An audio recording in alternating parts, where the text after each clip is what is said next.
Hello, this video is to help you with the song Waverunner from the Young People. What is the title of this book? uh, Classical Guitar for Young People, that's what it is, by Dr. Matthew Hinsley. And this song has a really fun technique in it called a glissando. And you play a note on the fretboard. I'm going to play C. And after you play the note, you continue to press down on the note and drag your finger up the string, keeping the pressure on the string as you slide. You can do an ascending glissando, as I just did, or you can do descending, which is a backwards glissando. And again, keeping the pressure on the string with your fingertip as you drag the finger across the string. So there's a lot of glissandos in this song. And they're all ascending, which means you're going up the string. I know that looks like it's down, but the pitch is actually going up as you drag your finger. As you go this way on the guitar, the pitch goes up. As you go that way, the pitch goes down. Don't get confused with that. You're going to see a lot of other notes on the page. They're mine. The teacher notes, they sound like this.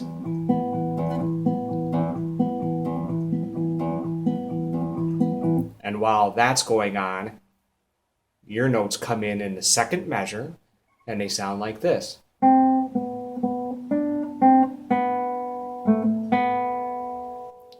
right, now look at the first measure of notes that look at the first measure. You have a rest. That's called a whole rest. It looks like a little upside down hat rectangle, a black rectangle there hanging off the fourth line of the staff, upside down. So you don't have to play that measure. That's for me to introduce you. I play 3, 4, and then you start your notes there on the second measure. So you go C, B, B, D, C, B, A, G. Now notice at the, let's see, 1, 2, 3, 4, 5, 6, the 6th and 7th note of that first measure that you play have this arched line connecting the two notes. That's called a tie. And it means you only play the first note because the second note is tied to the first note. So you're combining the two notes into one longer note. It's very effective to make long notes. So again, listen to that first measure that you play. C, B, B, D, C, B, A, B. Instead of C, B, B, D, C, B, B, A, B. That's wrong because I left the tie out. So the tie just means now you're combining the two notes into one longer note. And that happens a couple times at the beginning of the song. But here goes the whole song. Again, the teacher begins like this. 1, 2, 3. Then you start.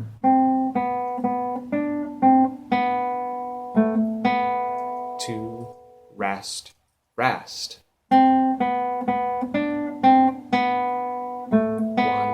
2, rest, rest.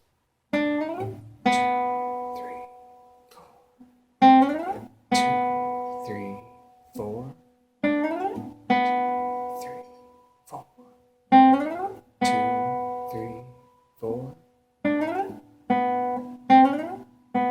And so on. Okay, so when I get down to the third line of music, you see this squiggly line rising up from the first note, a D, and you can tell there's a little number 4 next to the D. That means use your pinky to play that note. There's your glissando. The squiggly line says drag that finger up as you play. You'll also see some half notes. They're not colored in with a dot next to them. They last for 3 beats. A dotted half note lasts for 3 beats. So you play glissando, 1, 2, 3, 4, and then you play the other glissando, 2, 3, 4. Okay. And that's all you need to know for that song. If you know There's also a half rest. Look at the third line of music, that first measure. There's a half note, that's 2 beats, but then there's this rectangle on top of the third line of the staff. That's a half rest. That's also 2 beats. So you play the B for 2 beats and then rest for 2 beats, which means don't play at all right before your first glissando. Okay, if you have any questions, please ask, and we'll fix you up with Waverunner. Have fun with that one.